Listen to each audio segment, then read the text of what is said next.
Shattered glass. A tale of betrayal and redemption mutt. The discovery Truth Montgomery stood frozen in the doorway of her husband's corner office, her heartbeat thundering in her ears. The bouquet of red roses she had brought to surprise David on their 15th anniversary slipped from her fingers, scattering crimson petals across the polished hardwood floor. The scene before her burned into her memory with cruel clarity. David, her husband of 15 years, entangled with his secretary on his executive desk, paperwork scattered beneath them. Melissa Winters, the young secretary David had hired just 8 months ago, was perched on the edge of the desk, her pencil skirt hiked up around her waist. Her cascade of honey blonde hair fell in waves over her shoulders, partially covering the unbuttoned silk blouse that revealed the lace of an expensive red brassiere. Her long, toned legs wrapped around David's waist, manicured fingernails digging into his back through his half-removed dress shirt. "David?" Sarah's voice came out as barely a whisper, but it shattered the moment like a gunshot. They broke apart, instantly. David's face drained of color as he stumbled backward, fumbling with his belt. "Sarah! Jesus, this isn't..." But it was exactly what it looked like. The platinum wedding band on his left hand caught the afternoon sunlight streaming through the floor-to-ceiling windows, throwing a mocking gleam across the room. Melissa didn't even have the decency to look ashamed. She slid off the desk with feline grace, methodically buttoning her blouse with steady hands. Her full lips, smeared with the same shade of ruby lipstick now staining David's collar, curved into what could almost be described as a smirk. "I'll give you two some privacy," she purred, gathering her belongings. As she sauntered past Sarah, in the doorway, the overwhelming scent of her expensive perfume, Chanel, the same brand David had gifted Sarah last Christmas, hung in the air between them. The door clicked shut behind Melissa, leaving husband and wife alone in the suffocating silence of betrayal. "Sarah, please, let me explain," David started, his voice desperate as he approached her with outstretched hands. 15 years, Sarah whispered, her voice gaining strength with each word. 15 years I've stood by you. Through medical school, through residency, through building this practice. I believed in you when nobody else did. David flinched as if each sentence were a physical blow. "Baby, please, don't you dare baby me," Sarah hissed, backing away from his reaching hands. "How long has this been going on? And don't you dare lie to me again." David's shoulders slumped in defeat. 3 months. 3 months, Sarah repeated, a hollow laugh escaping her lips. 3 months of coming home late. 3 months of emergency. Consultations and unexpected surgeries. 3 months of me waiting up, worrying about you, while you were here, fucking your 25-year-old secretary. It was a mistake, David pleaded. It didn't mean anything. That's supposed to make me feel better, that you threw away our marriage for something that didn't mean anything? Sarah's voice rose, echoing off the walls of the prestigious office she had helped him decorate. Did you think about our children when you were with her? Did you think about me at all? The silence that followed was answer enough. I can't do this right now, Sarah said finally, her voice eerily calm. She turned toward the door, her movements mechanical. Where are you going? Sarah, please. We need to talk about this, David called after her, desperation edging into his voice. Sarah paused in the doorway, not turning around. For 15 years, my entire world has revolved around you, David, your career, your dreams, your needs. Not anymore. With those words hanging in the air between them, Sarah walked out, leaving behind the scattered rose petals, crimson drops like blood on the pristine floor. Part 2. The aftermath. The Montgomery household, usually filled with warmth and laughter, had become a cold war zone in the 2 weeks since Sarah had discovered David's betrayal. They moved around each other like ghosts, keeping up appearances for their 2 teenage children, who nevertheless sensed the seismic shift in their parents' relationship. Sarah lay awake in their king-sized bed, staring at the ceiling while David slept fitfully beside her. She had refused to move to the guest room despite the revulsion she felt at his proximity. This was her home, her bedroom, her life, and she would not be the one displaced by his actions. David had begged for forgiveness, promised to fire Melissa, even suggested counseling, but Sarah had met his pleas with stony silence. She needed time to think, to plan, to decide what her life would look like moving forward. At the office, things had grown increasingly uncomfortable. David had indeed fired Melissa, but the damage was done. The whispers followed Sarah whenever she visited the medical practice she had helped build from the ground up. Sympathetic glances from nurses who had suspected the affair. Awkward silences from administrative staff who had covered for David's absences. Melissa, meanwhile, had not gone quietly. She had threatened a wrongful termination lawsuit, claiming sexual harassment and an abusive work environment. The irony was not lost on Sarah, the woman who had willingly participated in destroying her marriage, now positioning herself as the victim. But Sarah was not the same woman she had been 2 weeks ago. The shock had given way to a cold, calculated anger. David might have betrayed her, but she would not allow him to lose everything they had built together to the likes of Melissa Winters. With a determination born of righteous fury, Sarah threw back the covers and slipped from the bed. David didn't stir as she made her way to his home office. There, she booted up his computer. He had never changed his password from their anniversary date, a detail that now felt like another small betrayal, and began to search. Hours later, as dawn broke over their suburban Boston home, Sarah sat back with a grim smile of satisfaction. She had what she needed. Emails, text messages, security footage from the office showing that Melissa had been the aggressor on multiple occasions, pursuing David despite his initial rejections. There were even messages from Melissa to a friend, boasting about her plan to land a rich doctor and upgrade her lifestyle. It wasn't justification for David's actions, nothing could excuse his betrayal, but it was ammunition against Melissa's threats. And more importantly, it was proof that Sarah was not as powerless as she had felt on that devastating afternoon. As she closed the laptop, a new resolve settled over her. She would not be a victim in this story. She would reclaim her power, her dignity, and eventually her happiness, with or without David Montgomery. First, she needed to neutralize the Melissa situation. Then, she would decide what kind of future she wanted for herself. And if that future included forgiveness for David, well, he would have to earn it. On her terms. Part the 2/3. The strategy. Sarah's legal background, long dormant since she'd left her promising career to support David's medical practice, proved invaluable in the weeks that followed. She meticulously compiled evidence against Melissa, building a countercase that would not only neutralize the secretary's threats, but potentially expose her pattern of pursuing married executives. With calculated precision, Sarah arranged a meeting with Melissa at an upscale cafe in downtown Boston, far from the prying eyes of anyone connected to David's practice. She arrived early, selecting a secluded corner table that afforded privacy while still being in a public space. Melissa sauntered in 15 minutes late, dressed in a figure-hugging emerald dress that drew appreciative glances from several male patrons. Her honey blonde hair was swept into an elegant updo, emphasizing her high cheekbones and full lips. She moved with the confidence of a woman accustomed to commanding attention, her stiletto heels clicking purposefully across the polished floor. "Sarah," she acknowledged with a thin smile, sliding into the seat across from her. "I was surprised to hear from you.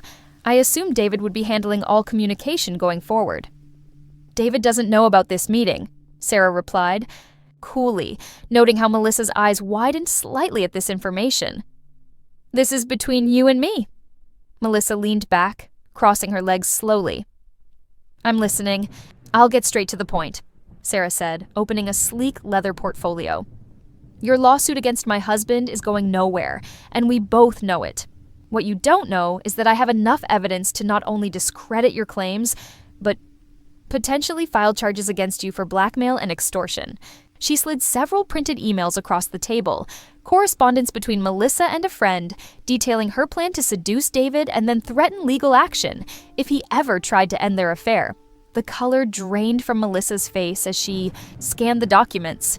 "How did you— That's not important," Sarah cut her off. "What's important is what happens next. You have two options, Melissa. Option 1. You drop all claims against David, sign a non-disclosure agreement, and disappear from our lives permanently. In return, these emails and the other evidence I've gathered stay private." Melissa's perfectly manicured nails tapped nervously against the tabletop. "And option 2? Option 2 is considerably less pleasant for you," Sarah said, her voice dangerously soft. "I take everything I have to the police, to the medical board, and to every hospital and medical office in New England. You'll never work in healthcare again. And trust me, word travels fast in professional circles.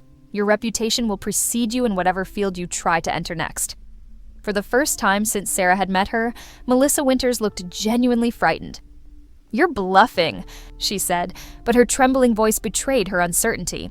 Sarah merely smiled, retrieving a USB drive from her purse. "Everything's backed up in multiple locations. I've spent 15 years being the supportive doctor's wife, Melissa.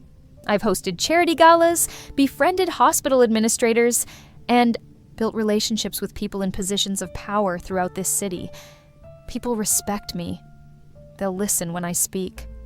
She leaned forward, her voice dropping to a whisper. "You picked the wrong family to try to destroy." Melissa stared at her for a long moment, calculation evident in her eyes as she weighed her options. Finally, she reached for the NDA that Sarah had placed on the table. "I'll need to have my lawyer review this," she said stiffly. "Of course," Sarah agreed. "You have 48 hours. After that, I start making phone calls." As Melissa gathered her things to leave, Sarah added, "Oh, and Melissa, I'd start looking for opportunities outside of Boston. A fresh start would be best. For everyone involved." Watching the younger woman rush out of the cafe, Sarah felt no triumph, only a grim satisfaction that the first phase of reclaiming her life was complete. Now came the harder part, deciding what to do about her marriage. Part 4. The Reckoning. 3 days after her meeting with Melissa, Sarah received confirmation that the NDA had been signed and all threats of legal action withdrawn. Melissa had reportedly accepted a position with a medical practice in Phoenix, effectively removing herself from their lives. It was one problem solved, but the larger issue, her shattered marriage, remained. David had been walking on eggshells around her, sleeping in the guest room at her insistence, attending the marriage counseling sessions she had eventually agreed to, and generally doing everything in his power to demonstrate remorse. But Sarah remained guarded, uncertain whether their relationship could or should be salvaged. On a rainy Friday evening, after the children had gone to stay with Sarah's sister for the weekend, she finally decided it was time for the conversation they had been avoiding. "We need to talk," she said, finding David in his study, absently, reviewing patient files. He closed the folder immediately, giving her his full attention, something that had become rare in the years leading up to his affair. "I'm listening." Sarah took a deep breath. "I handled the Melissa situation. She's dropped all claims and moved across the country. You don't need to worry about legal action or professional repercussions." Relief flooded David's features. "Sarah, I don't know how to thank you." "I didn't do it for you," she interrupted sharply. "I did it for our family, for the practice we built together, and for myself. I refuse to let her take anything else from us."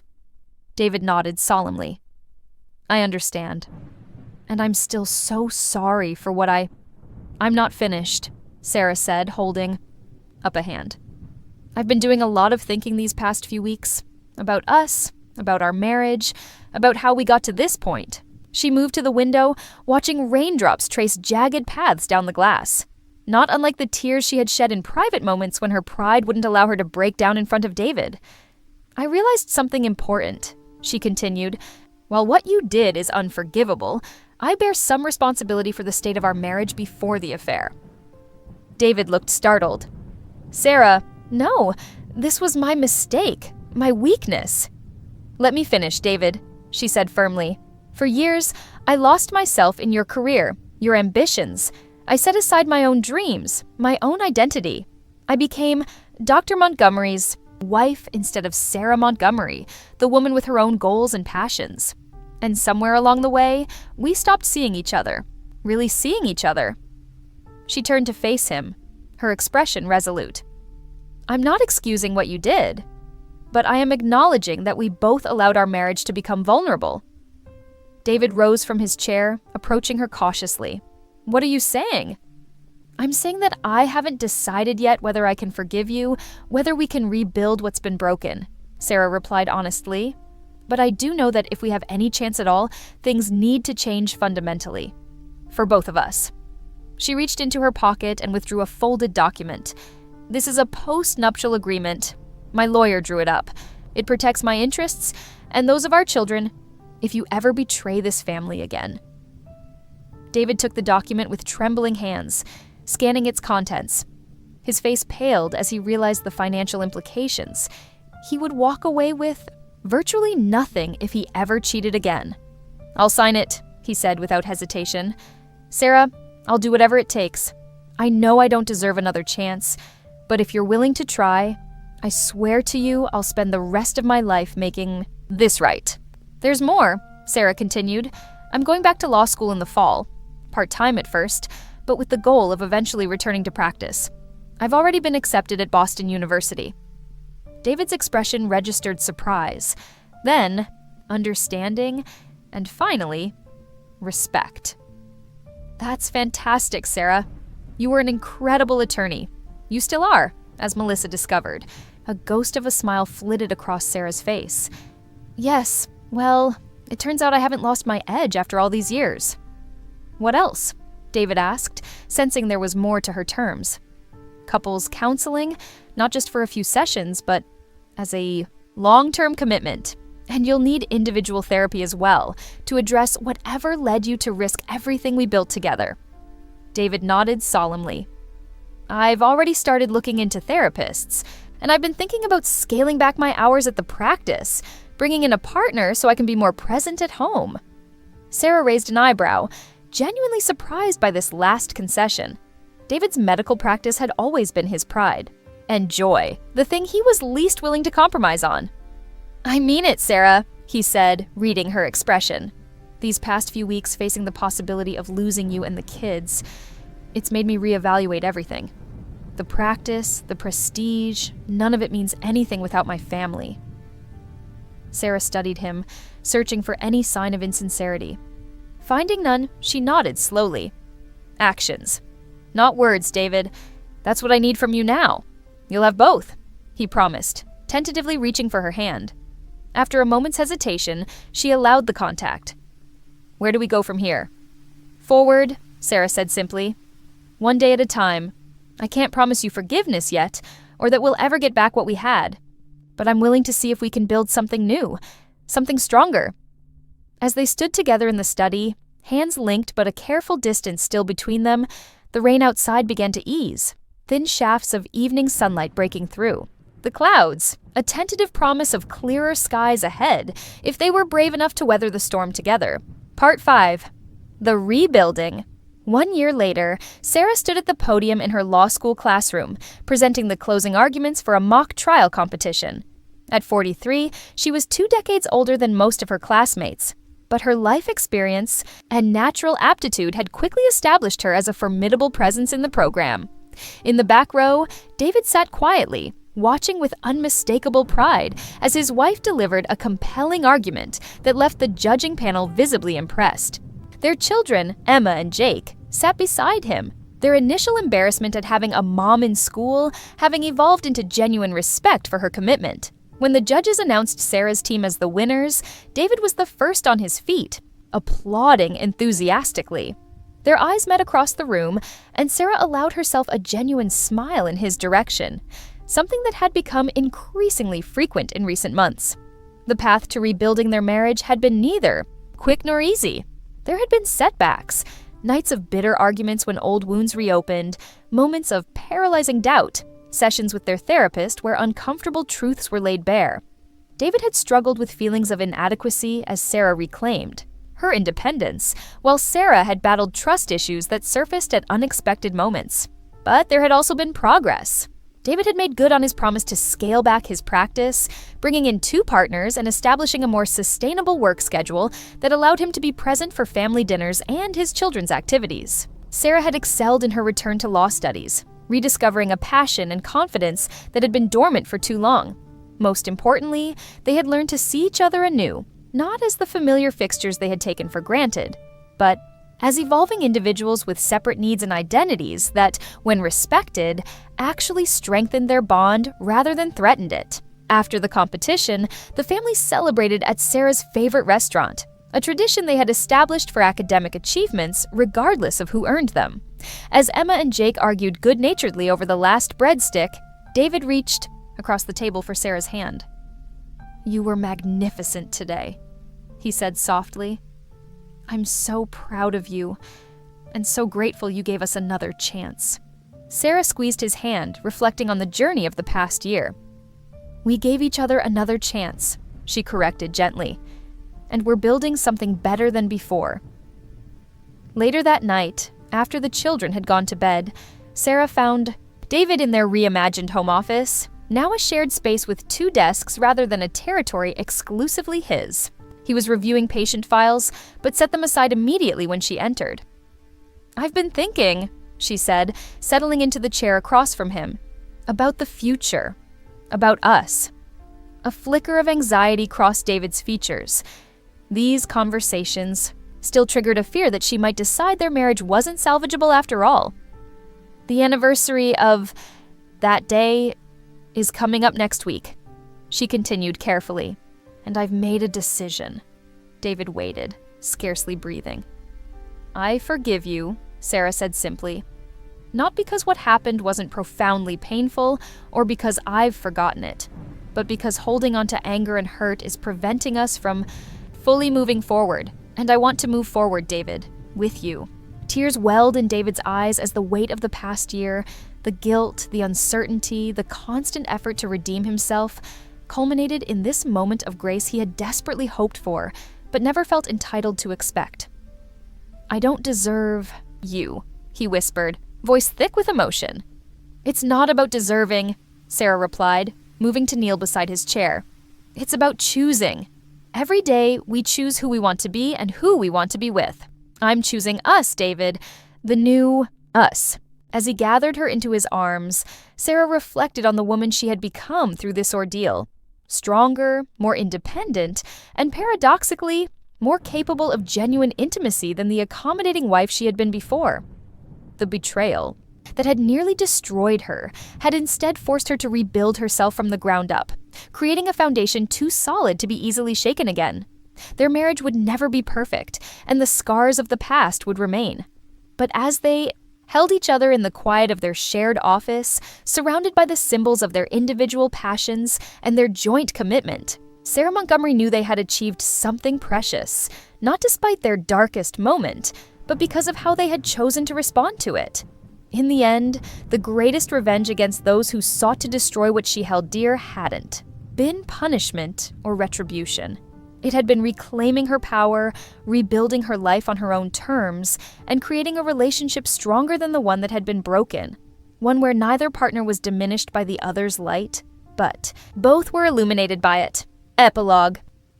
5 years after the affair that had nearly ended their marriage, Sarah and David Montgomery stood together at the opening of the Montgomery Family Law Center, a nonprofit organization dedicated to providing legal assistance to women, rebuilding their lives after relationship trauma. Sarah, now a practicing attorney specializing in family law, had conceived the center as the culmination of her personal journey and professional rebirth. David had fully supported the vision, contributing both financially and by offering medical consultations to clients in need. As Sarah cut the ceremonial ribbon, surrounded by family, colleagues, and some of the women who would benefit from the center's services, she caught sight of a familiar face in the crowd. Their marriage counselor, Dr. Rebecca Chen, who had guided them through their darkest days.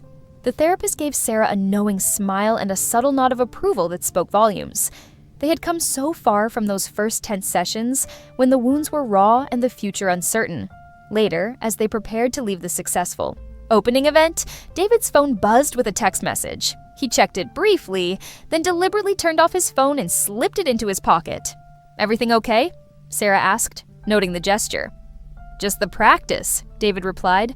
"Nothing that can't wait until tomorrow." Sarah smiled, recognizing and appreciating the intentional choice, one of the countless small moments that continued to rebuild trust between them.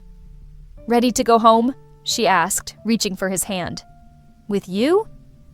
"Always," David answered, interlacing his fingers with hers. As they walked to their car under a canopy of stars, Sarah reflected on the complex nature of betrayal and redemption.